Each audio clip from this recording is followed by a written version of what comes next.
of sharing. Durian ASEAN.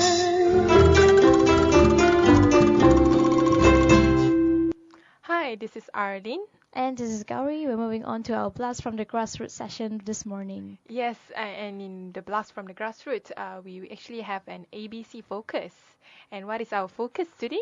The focus is on shopping malls in Southeast Asia, the rise of shopping malls, the fall of shopping malls, and why are there so many shopping malls, particularly in KL, and also we're gonna look at all over Southeast Asia as a whole. Yeah, but we should start first in Malaysia.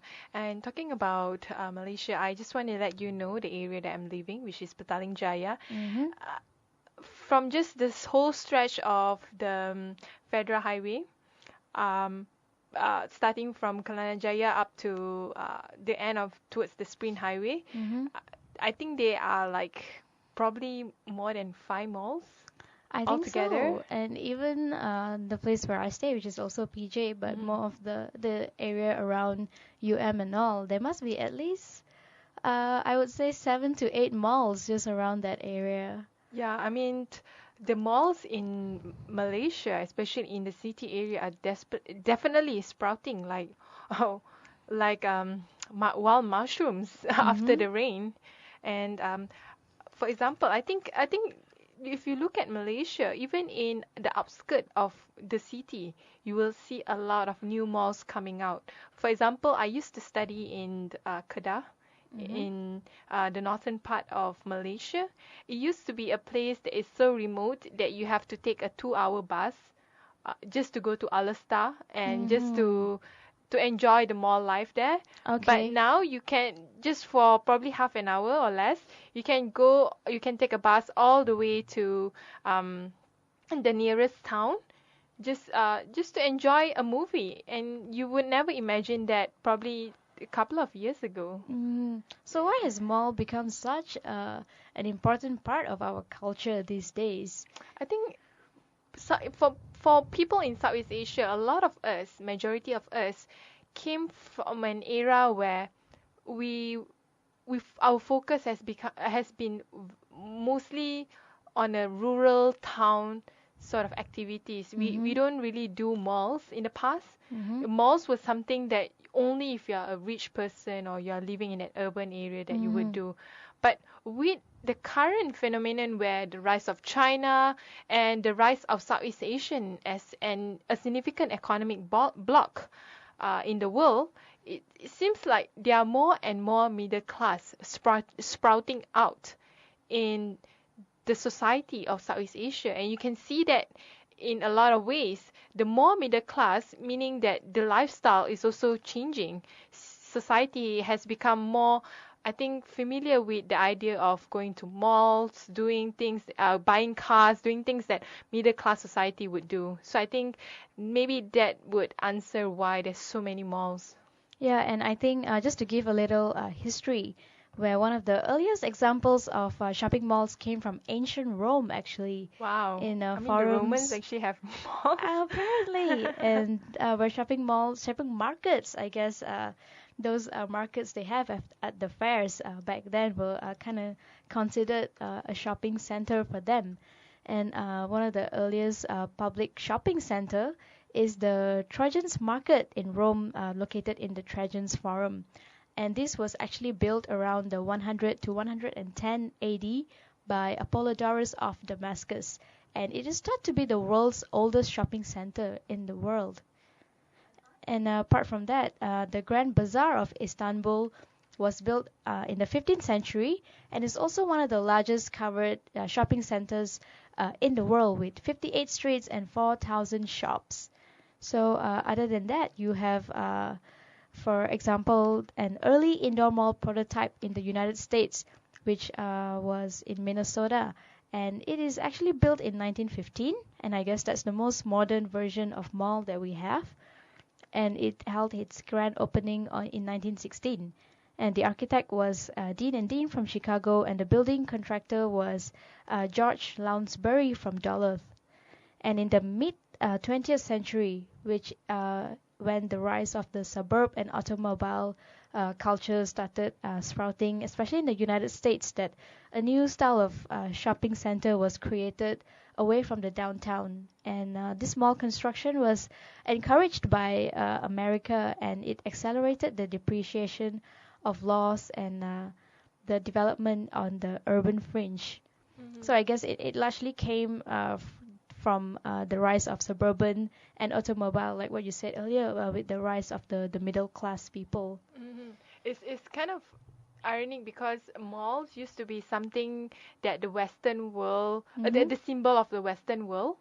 But at the same time, if you see in today's society, the Western world is actually alienating themselves from shopping malls. And in the 1940s, starting and especially during the 1940s and 1950s, after the World War, and there's this guy from an Austrian guy. His name is Victor Gruen. He escaped from Germany and went to America, and he was one of the founder of trying to recreate an American version of downtown Vienna. And by doing this, he created the shopping mall. Right. So do you know that just a little fun fact that One Utama is actually the fifth largest shopping mall in the world, with 465,000 meters squared of gross floor area. Wow, I didn't know that. And recently, the mall in One Utama caught fire, and you know that One Utama is one of the largest shopping mall in Southeast Asia. So it's ironic that in Malaysia, there's so many malls, and the malls here are big. And when I went to Indonesia as well, I saw that the malls in Indonesia is like a world on its own. It's so huge. It's even bigger than those in Malaysia, I would assume. I think coming from Penang, I'm used to not very big malls, because we had the two major malls that we have is obviously Gowri Plaza and Queensway Mall, and Queensway is the biggest one in Penang. And I got used to that kind of size, that kind of mall where it's not too big, not too small. It's just nice, and you kind of know where everything is. But when I moved to KL, it's just so difficult to navigate around the malls because they're so huge, and just to get from one store to the other, you have to walk a huge distance, and you're tired, and yeah, that can get really annoying sometimes even. That's true. But what do you think of why malls is significant in the society in Southeast Asia? I think it has definitely transformed from something like what you said. Back then, it was just probably for the rich people, or it's even a mall is somewhere you go when you want to do some shopping, when you want to get some clothes, or probably if you want to watch a movie. But these days, mall is a lot more than that. There was a survey conducted, I think, by Tesco, and it seems that nearly 70% of Malaysians like to hang out in malls, which I wouldn't think is a good thing, because I mean, essentially it's just a mall, and what's the best that you can do? Go window shopping, probably play some games in the arcade. But it has evolved over the years to become part of our lives, especially if you see teenagers. When you go to the mall these days, especially on a weekday, there are a ton of teenagers in the school uniforms, or you can see that they're trying to cover the uniforms with something else on top, but you know that they're just here after school. And yeah, it's especially popular among the teenagers. It's such an cool thing for them to go to shopping malls. I totally agree with you. I mean, shopping malls has become the it thing in terms of leisure.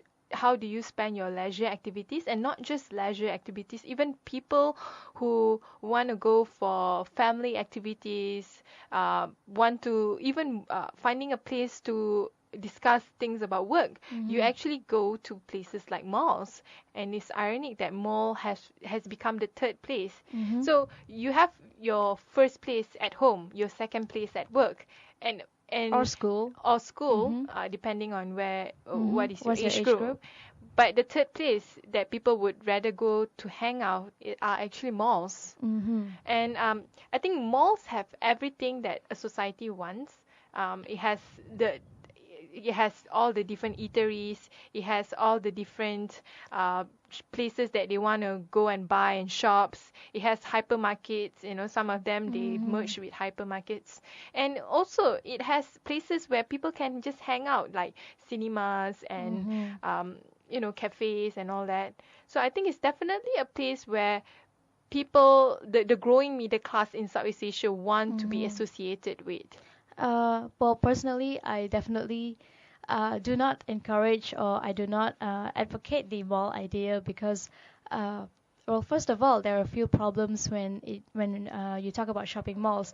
It's the parking. The parking is always crazy, and it's also really expensive, especially on weekends. Terribly expensive. Yeah, or a public holiday. They just change the rate, like 3 ringgit per hour or something. Oh, when I was especially in the city center in Kuala Lumpur, they can charge up to 5 ringgit per hour, especially in places like Publica or KLCC and all that, and it's extremely expensive. And also it gets so congested with people, and also generally when you go to a mall, the food there is more expensive unless you go to like McDonald's or something. It doesn't necessarily taste better. That's right. And even with all this, people still want to flock the shopping malls especially during the weekends. And but I think another reason that people like to go to shopping mall is also to kind of parade their wealth, if I may use that phrase, where you see probably the Jonases, right? Yeah, that's the phrase. And also they dress really well. They're wearing this 5-inch high heels, and they're walking around, because you know that when you're in a mall, you're gonna be walking around, and you don't want to be wearing something like that, that you wear when you go to a club or something. That's true. You don't want to wear so fine and going to eat at a hawker stall. Right.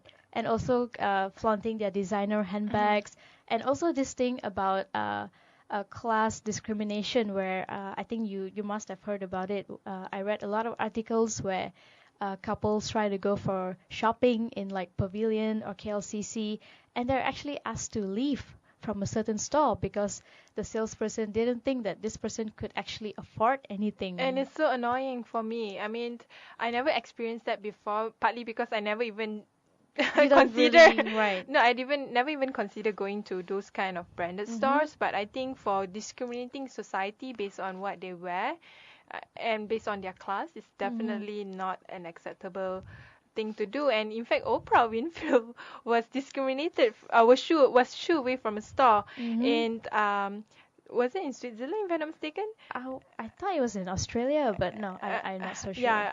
Yeah, for not dressing up to how she usually dress up in her shows. She just wear a track bottom and a shirt, and she was just being shooed away, and the salesperson actually said that, I don't think you can afford it. I'm sorry. Yeah, that is actually a very disrespectful thing to do. And also, I feel like with shopping malls, usually they try to go for all these branded outlets. Of course, you have, especially if you go to Pavilion, you see all these Prada and Gucci and whatnot. Well, in Penang it's not so rife, but I think KL is really, it kind of almost has every one of those designer brands, Marc Jacobs, Louis Vuitton. And speaking of that, some people actually, they want to buy a Louis Vuitton handbag, but the fact is they don't even know where this bag is from or even how to say the designer name. What's important to them is that I'm gonna buy this bag and people are gonna know that I'm rich and that I can afford this. And it happens a lot in countries like China, where they have a huge growing middle class, and people just buy branded things because they want to be associated with the branded things, but they don't necessarily know. I asked a friend of mine who is a French. They say that even the French people are actually do not want to be associated themselves with the brand Louis Vuitton. They would rather be associated with Longchamp or other French brands. They say that it's so commercialized. It's so That's right. How do I say? And I mean, if you really look at the bag, it's really not that pretty anyway. I know. It's a dull color. It's kind of monochrome, and there is really nothing special about it except the fact that it's got an LV on it. I know.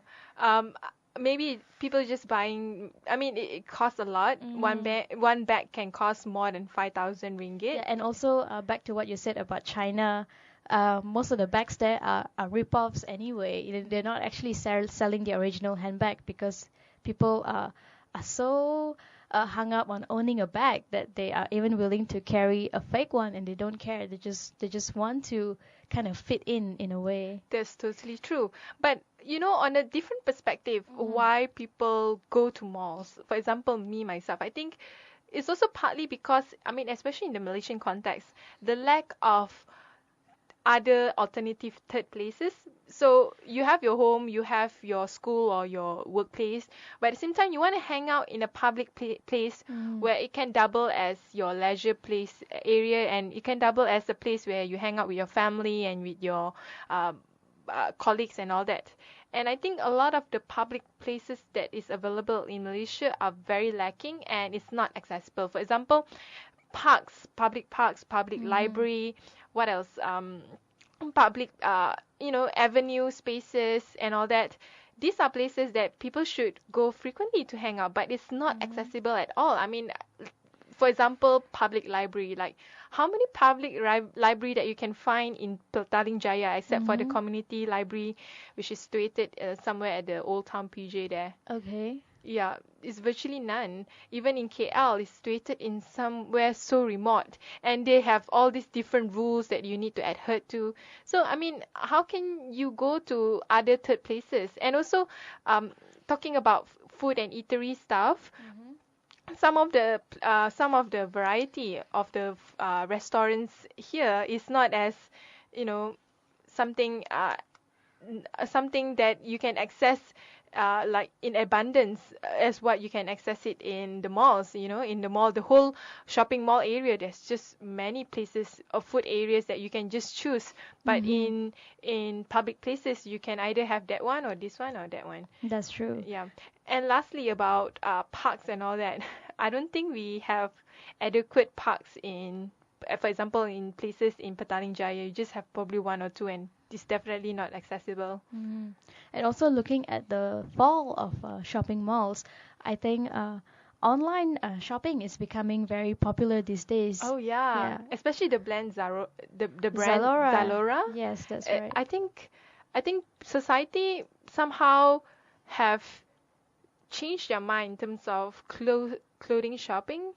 And also, buying accessories. They want to be able to buy things that is different and unique. I think avenues like Zalora online shopping definitely provides that. Yeah, and also it's a lot more convenient. It definitely saves time because it also saves your petrol, and you don't have to pay for parking because everything is done at the convenience of your home, your own computer, and it's so easy that you do everything online, that you don't have to physically go out and get it. And I think that's also another interesting thing to look at, because that has a lot of advantages. Not only does it save your money and time, it also kind of reduces the traffic on the road in a way. And reduces your eagerness to buy things that is outside what you should be buying, actually. Because in a online site, you just buy something that is part of that Zalora brand, for example. But if you go to the mall, you might end up buying things that you didn't think of buying it in the first place. That's right. Getting distracted when you see there's a sale here, or there's a discount here, and this is something. And the thing about girls that we're always criticized for buying the same thing in different colors. I know, right? But one thing I have to say that especially in the Malaysian context, why there's a rise in malls, it's a very lucrative business for the investors.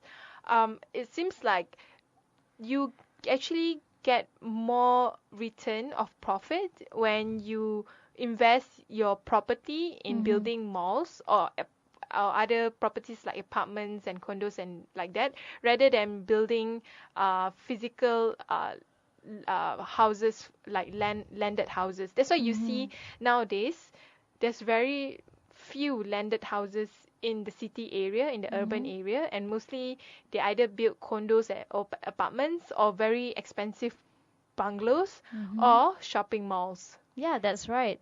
A lot of the houses, especially like old houses, are being demolished and replaced with these high-rise towers, all these luxury condominiums, which people cannot afford. But of course, that's a whole different issue altogether. And uh, I think definitely you get a lot more returns from shopping malls because can you even just imagine all these brands coming in from all over the world and the amount of money that they will be paying these investors so that they can get a spot in the shopping mall. That's why malls in Malaysia and also in Southeast Asia, they are very, very huge because they want to make the most out of the land that they invested. And can you imagine, like, in per square feet compared to a landed house, in that particular area, you can actually build a few shop lots and a few areas, eatery areas and all that people can actually make money out of it. And actually, even the shopping mall is not making money, the investors are actually making profit out of it because of, the land itself. And a lot of shopping malls these days are also doubling as a retail complex and also as a residence, which of course cost a bomb. But they are trying to branch out that way to not just focus shopping malls on just outlets and eateries, but also to have residential areas within the mall. I think it's the best way to secure like loyal customer if you have residential within the shopping mall then you itself. just come down and do your shopping there. I know. And what is even more crazy is even mega churches, Christian churches are investing in malls. Okay. I'm actually quoting from a news from Singapore. It seems like in Singapore, even the mega churches are thinking of investing their huge sum of money to build a mall. And it's called the City. It's the City Harvest Church in Singapore is thinking about it. So I want to know about your personal take, Arlene. If someone were to come up to you and say, "Hey, maybe it's a guy who says, "Hey, can I take you out sometime?" And you're like, "Sure. Where shall we go?" And then he says, "To the mall." Like, what would be your impression about that? You know what? My first date should never be the mall. Because one thing I don't know. I used to like the mall, but I realized that you don't get to know the person better by going to the mall because a lot of the activities are very commercialized and very static. I prefer to go somewhere more active, more something that I can do together with him. like playing tennis. Yeah, like playing tennis. Right. Yeah, I mean, I think playing sport is a good way to do it, and also, I think the thing about malls, because even if you were to, probably the best thing that you can do is eat there, because if you're just going to walk around and do window shopping, I think that gets really tiring in a sense, and even if it's watching a movie, it's just talking, and you don't really get to know the person because you're just focused on the movie the whole time. What about you, Gowri? I'm really not a fan of malls. I probably was when I was 16, 17, but I'm way older now, and I won't reveal my age. But yeah, I've definitely grown out of it. Especially during the weekends, I never go to the mall because I've learned my lesson. It's almost as bad as Thaipusam, I will tell you. It's crowded. I cannot walk. I cannot breathe. It's terrible, and I think that people should try and go somewhere else. I know you said there are not If you're a lot talking about the malls in Malaysia is too crowded, wait until you go to the malls in Singapore. It's even more crowded. I have actually been to malls in Singapore, and yes, you are right. It's I couldn't breathe. I was like, oh my god, it's like ants, crawling everywhere. People are just, being just everywhere in the malls there. And I think also in Singapore, there's not many public places where they can actually hang out. Everything revolves around the mall, it seems like. And I think it's also reflect the capitalistic society that we are actually in. And I think it's good that we step back and think about where we want to go. I think the Western society has definitely getting rid of malls in their lives. Malls used to be very popular in the 90s, in the 80s in the Western society, but nowadays they would prefer, to spend their third their third place in other areas like parks, public libraries, like spaces where they can actually hang out, and I prefer that way. I prefer to view the nice scenery that we have. Yes, of course. To Go walk out, get around. some fresh air as opposed to just being Go confined in a hiking. building. Do you realize that when you're in a mall, you don't know if it's during the day or during the I night know. or whether it's raining or nothing. Then when you suddenly drive out, you're like, wow, it rained here.